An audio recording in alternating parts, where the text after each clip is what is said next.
So hello friends, welcome back to my channel. তখন যে সিনেমাটা নিয়ে কথা বলছি, সিনেমাটার নাম হলো চান্দু চ্যাম্পিয়ন। তো চান্দু চ্যাম্পিয়ন সিনেমাটার কথা নিয়ে কথা বলছি। তো সেটার ব্যাপারটা হচ্ছে, এই সিনেমার যে ডিরেক্টর কবির খান এবং অ্যাক্টর কার্তিক আরিয়ান। তো এটার যখন অ্যানাউন্সমেন্ট হয়েছিল তখন তো এক্সাইটেড ছিলাম, বিকজ এই ডিরেক্টর অ্যাক্টর ডুয়োকে দেখতে নতুন প্রথম জুটি, মানে অ্যাজ এ ডিরেক্টর অ্যাক্টর।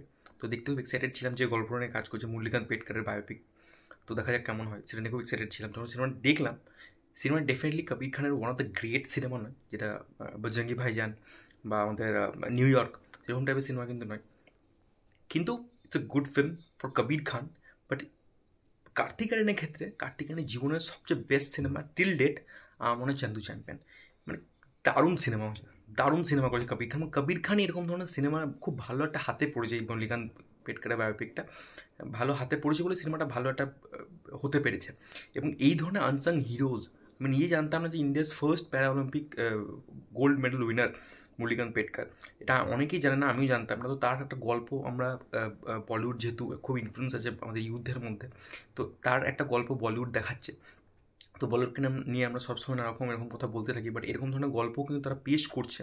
তো সেটাও খুব একটা ভালো বিষয়, কারণ এটার মাধ্যমে সেই লোকটার সম্বন্ধে গুটি কয়েক লোক হলো যারা দেখতে যাবে, তারা তো জানতে পারবে রে ভাই।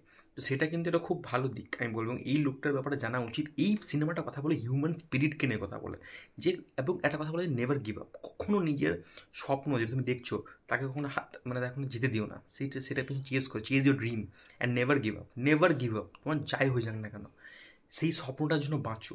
এবং যে স্পিরিটটা কথা বললাম, যখন সিনেমাটা শেষ হয় আমার মানে চোখে জল চলে এসেছিলো, লিটারেলি চোখ দিয়ে, আমার খুব একটা বেশি হয় না, বাট চোখে কোনো জল ছিল। সিনেমাটা ওই নোটেই শেষ হয়, এবং সিনেমাটা দেখতে দেখতে খুব খুব খুব ইন্সপায়ারিং একটা সিনেমা, খুব মোটিভেটিং একটা সিনেমা। ডেফিনেটলি গ্রেট সিনেমা যেটা আমি বললাম সেরকম নয়, বাট সিনেমাটা খুব ভালো সিনেমা, কিন্তু সিনেমাটা সত্যিই খুব ভালো সিনেমা হয়েছে।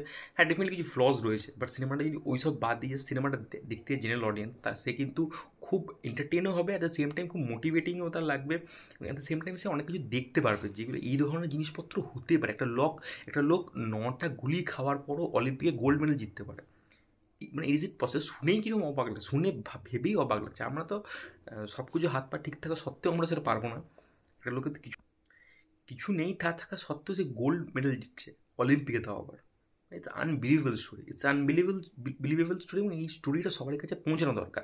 সেটাই আমি ফার্স্টে বলবো, দেখো অনেকটা সময় চলে গেল। তো ফার্স্টে সিনেমার গল্পটা যেটা বললাম, যে মুরলীকান্ত পেটকার, তার গল্প সিনেমাটা, এবং তার ছোট থেকে একদম বয়স্ক সময় পর্যন্ত পুরো টাইম স্প্যানটাকে দেখিয়েছে কবির খান। তো ব্যাপারটা হচ্ছে, প্রথম সিনটাই শুরু হয় যে জেলে যাচ্ছে একটা ইয়েতে, তো সেখানে শ্রেয়াস তালপরে রয়েছে। তাকে একটা গল্প বলা শুরু করে, অর্জুনা অ্যাওয়ার্ড সে নিতে চায়। কেন নিতে চায় সেটা সিনেমা দেখতে হবে। এবং অর্জুনা অ্যাওয়ার্ড নিতে চায়, বাট সিনেমাটা শেষ হয় তাকে পদ্মশ্রী দিয়ে। দারুণ দারুণ ইন্সপায়ারিং গল্প, মারাত্মক ইন্সপায়ারিং গল্প। এবং কেন সে অর্জুনা অ্যাওয়ার্ড জিতছে চায় সেটাও একটা ব্যাপার।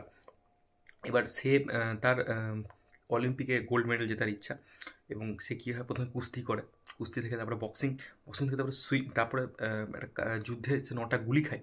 তারপরে তার জীবনটা কীভাবে চেঞ্জ হয়, তারপরে সে তারপরে সে কীভাবে সুইমিংয়ে যায়, সুইমিং থেকে গিয়ে কীভাবে গোল্ড মেডেল জেতে, সেটা নিয়ে পুরো গল্পটা দেখিয়ে যায় এই চান্দু চ্যাম্পিয়ন গল্প। তো এই সিনেমার ফার্স্ট পজিটিভ পয়েন্টই হচ্ছে সিনেমার যে গল্পটা খুবই ইন্সপায়ারিং গল্প, খুব খুব খুব ইন্সপায়ারিং গল্প। মানে গল্পটা এত ভালো গল্প, আমার তো খুবই ভালো লেগেছে গল্পটা। এবং গল্পটা এত মানে এতটাই মানে ভেবেই মানে এক লাইনে শুনি যে 9টা গুলি খাওয়ার পর একটা লোক কীভাবে উঠে দাঁড়িয়ে গোল্ড মেডেল জিতে, ইটস আনবিলিভেবল, যেটা আমি বলছিলাম। এবং গল্পটা যে স্ক্রিন প্লে নিয়ে যে কথা বলি আমি, স্ক্রিন প্লেটাও খুব ভালো হয়েছে। শুধু ফার্স্ট হাফটা আমার হচ্ছে, ফার্স্ট হাফটা খুব ফ্ল্যাট চলে, এবং যেহেতু এটা অনেকটা টাইম স্প্যানে কভার করেছে কবির খান, তো সেখানে কী হচ্ছে, অনেক জিনিস মানে জাম্প করে করে দেখিয়েছে। ঠিক আছে, বিশেষ করে ফার্স্ট হাফে গল্পটা এমনভাবে শুরু হয়েছে, কুস্তি খেলতে খেলতে হঠাৎ করে ট্রেনে উঠেছে, ট্রেনে উঠতে উঠতে আর্মিতে চলে যায়, আর্মিতে চলে গিয়ে সেখানে বক্সিং করতে করতে আবার সেখানে ইয়ে হয়। তো ওভারঅল গল্পটা খুব ফ্ল্যাট লাইনে চলে, এবং খুব ফার্স্ট হাফটা একটু আপনাকে একটু ধৈর্য দিয়ে দেখতে হবে, বিকজ ফার্স্ট হাফটা অত কিছু এনে ফার্স্ট হাফে একটা লাইট মুড ক্রিয়েট করার চেষ্টা করেছে, লাইট মোমেন্টস রয়েছে অনেক কিছু, সেটা একটা ভালো জিনিস। আমার যেমন ফার্স্ট হাফটা কিন্তু খুব একটা খারাপ লাগেনি, লাইট মোমেন্টসগুলো রয়েছে বলে কিন্তু ফার্স্ট হাফটা বেরিয়ে যায়, অনেকের ভালো নাও লাগতে পারে। এবং ফার্স্ট হাফে কবির খান দেখে বোঝা যাচ্ছে প্রচণ্ড পরিমাণে ভাগ মিল্খা ভাগ থেকে ইনফ্লুয়েন্স হয়ে ফার্স্ট হাফটাকে বানিয়েছে। ফার্স্ট হাফে প্রচুর জায়গায় ভাগ মিল্খা ভাগের রেফারেন্স রয়েছে, সেটা দেখলে বুঝতে পারবেন। বাট সেকেন্ড হাফে যে সিনেমা যান, সেকেন্ড হাফে প্রি ইন্টারভেলে যখন ওই ওই যে 1965 ওয়ার্ডের সিনটা দেখা যায় কাশ্মীরে, ওইখান থেকে গল্পটা যে পেস নেয়, এবং যেভাবে ওখানে আপস অ্যান্ড ডাউনস আছে জীবনে, আপস অ্যান্ড ডাউনস আছে, এবং ওখান থেকে কীভাবে অবস্টেকেলটা ফেস করে কীভাবে গোল্ড মেডেল জিতছে, সেখানে এত টানাপোড়েন রয়েছে, এত মানে ওঠানামা যে তার লাইফে, সেটা এত সুন্দরভাবে স্ক্রিন প্লে দেখিয়েছে, সেখানে ফুটিয়ে তুলেছে, ইমোশনাল সিন এমনভাবে দেখিয়েছে। ফার্স্ট হাফে সেই জন্য কোনো ইমোশনাল বা ওরকম টাইপের সিন নেই বলেই সিনটা মানে ওই ক্যারেক্টারের সাথে ক্যারেক্টারটার সাথে চান্দু চ্যাম্পিয়নের ক্যারেক্টারের সাথে জুড়তে খুব একটা বেশি টাইম লেগে যায়। বাট যখন সেকেন্ড হাফটা হয়, সেকেন্ড হাফে অনেক জায়গায় আছে যে সে গুলি খাচ্ছে, গুলি খাওয়ার পর তার একটা শারীরিক সমস্যা হচ্ছে, সেখানে পাচ্ছে না। তারপরে আবার আমরা একটা সিনে যেখানে অলিম্পিক স্থগিত হয়ে যায়, তারপরে কিছু করতে পারছে। তো সেটা নিয়ে ওভারঅল ড্রামাটা খুব ভালো ক্রিয়েট হয়েছে, আমি বলতে চাইছি ড্রামাটা খুব ভালো ক্রিয়েট হয়েছে বলেই ক্যারেক্টারটার সাথে জুড়তে সুবিধা হয়েছে। এবং লাস্ট যখন সিনেমাটা শেষ হয় তখন আপনার সেই জন্য চোখে জল চলে আসবে সিনেমাটাতে, বিকজ ক্যারেক্টারটার সাথে আপনি তখন জুড়ে গেছেন। তো সেটা স্ক্রিন প্লেটা খুব ভালো হয়েছে সেদিক থেকে। গান সিনেমা সুপারহিট একটাও হয়নি, এবং গান সিনেমা ভালোও লাগেনি আমার খুব একটা। ব্যাকগ্রাউন্ডে যে গানটা হয় সেটা শুনতে ভালো লাগে, এবং বাকি ওই যে সেই জগ্গা যিশু যে গানটা আছে, ওই গানটার মতো রিজেম্বলেন্স একটা গান আছে না, যেটা ট্রেনের ওপরে যেটা হয় যখন সে আর্মিতে যায়, তো ওই গানটা আমার মনে হয় মিসপ্লেস, ওই গানটা দরকার ছিল না। কারণ সিনেমাটা একটু বড় হয়ে গেছে, 2 ঘন্টা 18 মিনিটের সিনেমাটা একটু ছোটো হয়ে গেলে ভালো হতো, ওখানে একটু কাটা যেত। তো গান আমার খুব একটা সিনেমা পছন্দ হয়নি। গান না, গানগুলো এমন কিছু আমার যেহেতু প্রীতম দিয়েছে তা সত্ত্বেও একটা গানও সুপারহিট নয়, সেটা একটু অবাক করার ব্যাপার। এবং পারফরমেন্স নিয়ে কথা বলতে হবে কার্তিক আরিয়ানের। এখন আমি কার্তিক আরিয়ানকে খুব একটা ভালো একটা মানে খুব আহামরি কিছু একটা আমি মনে করি না, যে রাজকুমার রাও বা অন্যান্য কেউ। কার্তিক আরিয়ানের অ্যাক্টিংয়ের একটা লিমিট আছে, ঠিক আছে? এবার সেই লিমিটটা কিন্তু ছাড়িয়ে সে অ্যাক্টিং করেছে আমি বলবো। হ্যাঁ, সে তার খুব ভালো কাজ করেছে, আমি সেটা বলতে পারবো না, একদম বলতে পারবো না। বাট তার যে অ্যাক্টিংয়ের রেঞ্জ, সেখান থেকে বেরিয়ে কিন্তু সে চেষ্টা করেছে একটা ভালো পারফরমেন্স ডেলিভার করা, এবং সে তার নিজের সাধ্য মতো পারফরমেন্স ডেলিভার করছে, ঠিক আছে? কারো খারাপ লাগতে পারে, কারো ভালো লাগতে পারে, কারো খুব ভালো লাগতে পারে, কারো মাঝারি লাগতে পারে। বাট সে কিন্তু নিজের জায়গা থেকে খুব অনেস্ট একটা পারফরমেন্স দিয়েছে। তার ফিজিক্যাল ট্রান্সফরমেশন তো সে খুব ভালো করেইছে, সেটা নিয়ে তাকে 100 দিতেই হবে। এবং 3টে ফিজিক্যালি খুব মানে challenging sports, wrestling, boxing, swimming, যেটাতে সে করেছে, প্র্যাকটিস করে সেভাবে সে করেছে, সেটা করা কিন্তু খুবই চারটিখানি ব্যাপার নয়, কঠিন ব্যাপার, মুখে বলে দিচ্ছি, করা কঠিন ব্যাপার। তো সেটা কিন্তু সেটার জন্য কিন্তু কার্তিক আরিয়ানকে একটা প্রেস করতেই হয়। বাট আমি বলবো ইমোশনাল সিনে তার অ্যাক্টিং আরেকটু বেটার হতে পারতো, যেটা আমার একটু খামতি লেগেছে, নেগেটিভ পয়েন্ট আমি বলবো। ওখানে আরও একটু ব্যাপারগুলো যদি ভালো করতে পারতো, আরেকটু বেটার এক্সপ্রেশন যদি দিতে পারতো, একটু বেশি এক্সপ্রেশন নিয়ে খেলতে পারতো, তাহলে কিন্তু সিনগুলো আরও ইম্প্যাক্টফুল হয়েছে। বাট বিজয় রাজের মতো পারফর্মারের সামনে আপনি অ্যাক্টিং করছেন, তো সেই লেভেলে অ্যাক্টিং আপনাকেও দিতে হবে, তবে তো সেই জিনিসটা জমবে। যাই হোক, বিজয় রাজের কথা আমি বললাম, তো বিজয় রাজ কিন্তু এই সিনেমায় মানে এই সিনেমার হচ্ছে কী বলবো, জান আমি বলবো বিজয় রাজ খুব ভালো পারফরমেন্স দিয়েছে, এবং অনেকদিন পর তাকে একটা বেশ ভালো মিটি রোল দেওয়া হয়েছে, যেখানে তার স্ক্রিন টাইম অনেক বড়, এবং যখন স্ক্রিনে থাকবে না তখন আপনার মনে ফিল হবে যে ভাই ক্যারেক্টারটা কোথায় গেল।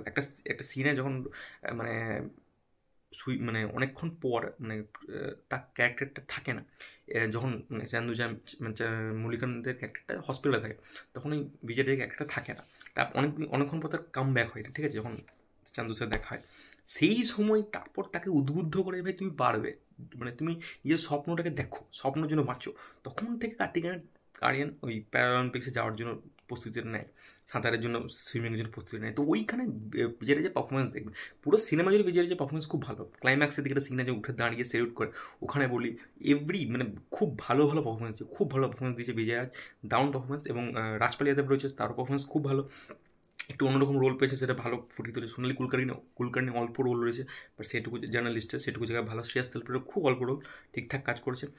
আদার সাপোর্টিং কাস্টে তার যে বড় ভাইয়ের রোল করেছে সেও খুব ভালো। এবং আমি একটা কথা বলতে চাইবো, চান্দু চ্যাম্পিয়ন যে ছোটোবেলাকার যে রোলটা প্লে করেছে মুরলীকান্তে, সে আউটস্ট্যান্ডিং পারফরমেন্স দিয়ে, what a performer he is, মানে কি কনফিডেন্ট পারফর্মার, খুব কনফিডেন্সের সাথে পারফরমেন্সটা দিয়েছে, খুব ভালো লেগে থাকে দেখতে বাচ্চাটিকে, খুব ভালো। কিছু সিনের আমি কথা বলবো পার্টিকুলার, একটা সিন, এই ফার্স্ট সিন যেটা আমি বলবোই, সেটা হচ্ছে যখন প্রি ইন্টারভ্যালে যখন ক্লাইম্যাক্স যখন এই ওয়ারের সিনটা রয়েছে, ওয়ান টেক সিন রয়েছে, এবং ওয়ান টেক সিনের সাথে ওই সিনটা খুব ইম্পর্টেন্ট একটা সিন সিনেমার পরিপ্রেক্ষিতে দেখতে গেলে। ওখানেও গুলিটা খায়, যখন গুলি খায় ওই সিনটা দেখবেন, এবং ওখানে ওর একটা বন্ধু আছে, ওর সাথে জিনিস হয়। তো ওই সিন, ওখানে যে ব্লাস্টের সিনটা হচ্ছে, ওখানে যে ছুটছে টুটছে, ওর দেখতে খুব ভালো লাগে। ওখানে ক্যামেরার কাজ আউটস্ট্যান্ডিং, হ্যান্ড হেল্ডে ওয়ান টেক শটটা নিয়েছে, আউটস্ট্যান্ডিং দেখতে লাগে। শুরুতে বড় স্ক্রিনে যখন দেখবেন না, দারুণ লাগবে দেখতে ও একটা সিন। এবং একটা ক্লাইম্যাক্সে দেখবেন সিনের কথা বলবো, সেটা হচ্ছে যখন ও সাঁতার সাঁতার করতে করতে যখন টাচ করে ফেলে, যখন করে ফেলে, তখন ওই স্কোর বোর্ডের দিকেও তাকায়, ঠিক আছে? এবং ওখানেও কী হয়, জলে ক্যামেরাটা এখানে রাখা হয়, জল ওঠানামা করছে, তো জলের সাথে ক্যামেরাটাও ওরকমভাবে রাখা হয়, জলটা উঠছে নামছে, স্কোর বোর্ডটাও উঠছে নামছে দেখাচ্ছে। তো ওইখানে যে ভিজুয়াল টেকটা ডিওপির, সেটা কিন্তু খুব আউটস্ট্যান্ডিং। এবং এরকম ধরনের সিন কবির খান এবং ডিওপি যে খুব ভালোভাবে ম্যাচ করে খুব ভালো ফুটিয়ে তুলেছে। কিন্তু আরেকটা সিনের কথা বলবো, ওই সাঁতার কাটার সময় ক্লাইম্যাক্সের দিকে ওর না পুরো ফ্ল্যাশব্যাকে সব কথা মনে পড়ে যে ওর সাথে কী করে ছোটো থেকে ওকে অনেক কিছু বলেছে, হাসতো ওর দিকে করতো, তো ওইগুলো ওর খুব মনে পড়ছে। তো ওভারঅল মিলে ওই যে সিনগুলো ক্রিয়েট করেছে কবির খান, সেটা খুব আউটস্ট্যান্ডিং ক্রিয়েট করেছে। এটাই আমি বলবো, সিনেমাটা আমার খুব ভালো লেগেছে, সিনেমাটা আমার বেশ ভালো লেগেছে। সিনেমাটা ডেফিনেটলি বিশাল, যেটা বললাম আহামরি নয়, বাট একবার দেখাই যায় সিনেমাটা, খুব ভালো সিনেমাটা। তো এটাই ছিল ওভারঅল টেক আমার সিনেমাটা নিয়ে। তোমাদের সিনেমাটা কেমন লেগেছে ডেফিনেটলি যদি দেখে থাকো কমেন্ট করে জানাতে পারো। আর ভিডিওটা ভালো লেগে থাকে চ্যানেলটাকে প্লিজ সাবস্ক্রাইব করে দিও। ভিডিওটা বেশ লেন্দি হয়ে গেল, sorry for that. Take care, good bye.